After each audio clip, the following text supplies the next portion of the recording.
Meanwhile, back in Philadelphia, a whole lot of stuff came in. This time I decided to talk a little more about a few pieces that I picked out that came in. Real quick, little mini what's on my desk for you guys as part of this unboxing. I'm not going to go through all the watches. I did pick out 3 good pieces to talk about. And the number one piece I want to talk about today is the Sapphire Pave Audemars Piguet Royal Oak 41 millimeters. This thing is absolutely insane. And what it's comparable to, this came out post the Rainbow Royal Oaks, right? Post, because they had such a huge success with the Rainbow Royal Oaks. They made 10 in white, I think 10 in yellow, and they followed up with a rose, that they came out with this guy. And this is very comparable to the Sacco Daytona that we showed you guys last episode or the episode before. In terms of market value, in terms of price, in terms of popularity. Personally, I absolutely love this particular watch. I probably would go with this over the Royal Oak Daytona. Over the Royal Oak Rainbow. With that said, the Royal Oak Rainbow today is trading around the $300,000 price mark, if you can find it, where this guy's trading at about a $200,000 price mark. I think the original retail value on this was around $148,000, something like that. With that said, certainly, if you're not into the whole rainbow look, I know there's a big hype around the rainbow. I'm one of those guys who's personally not a big fan of the rainbow look. I do like, the only rainbow thing I do like would probably the original Rainbow Daytona in white gold with just the bezel, without the diamond lugs, or without anything else. I'm not a fan of the big Pave one. This one, however, would be right up my alley. Of course, I'm biased. I love AP.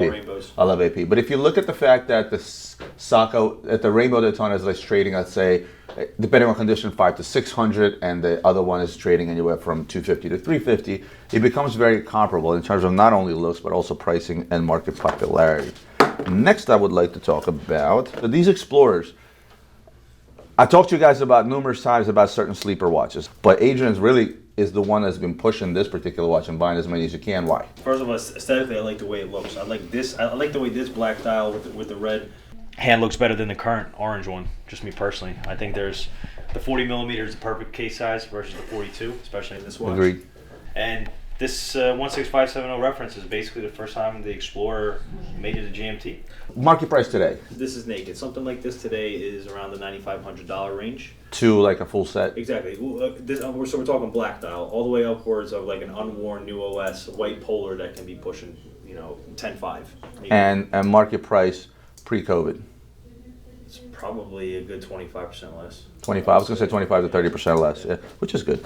Last but not least, I want to talk about this guy. This is the Remaster. I actually did a video on this watch when they first announced it. I didn't have the watch in hand.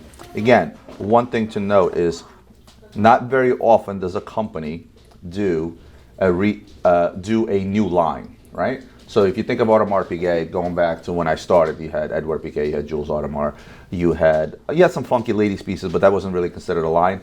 But you had your Royal Oak, you had your Royal Oak Offshores, right?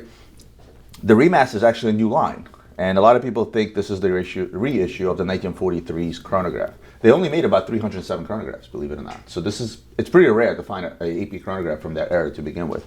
But they didn't reissue this watch. This is not what this watch looked like in 1943. Small. It was very similar. They got the two-tone case. The size is a little bit bigger. The strap on the buckle is sort of like cheapy looking, like that steel tang buckle, right? Yeah. So they did take a lot of elements out of it, but this is a remaster. And the reason they called it a remaster is because they refined a lot of things. Number one, obviously, the movement. They refined the font because now it's a lot more visible. Like if you look at the older chronographs, they're fucking unreadable. Like you couldn't even read them. I do like how they represent Audemars Piguet on the dial. Yes, absolutely. So as far as I'm concerned, it's a good move in AP. I said it before when I talked about it when it first came out. I still think this is a good line to have, and I hope that this was a plan to continue this line and they continue remastering this stuff. Because once they remaster something like a Royal Oak, just be which Royal Oak? The OG. The OG Royal Oak. Huh? The 5402, yeah. Listen, the 15202 was the anniversary of Royal Oak to the 5402. It's sort of a remaster, or it's not a remaster. It's an anniversary edition. But if they dub it a remaster under this same line, I think that this will take this line sky high. I mean, it's going to be insane. Could I plug in a buy request? Yes, please.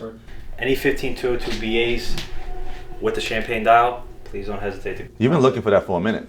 I've been looking for it for a minute. I need as many as humanly possible. You heard our head buy. You see what he's looking to buy. 15202 BAs. So that will conclude a tiny little part of unboxing, of a big unboxing.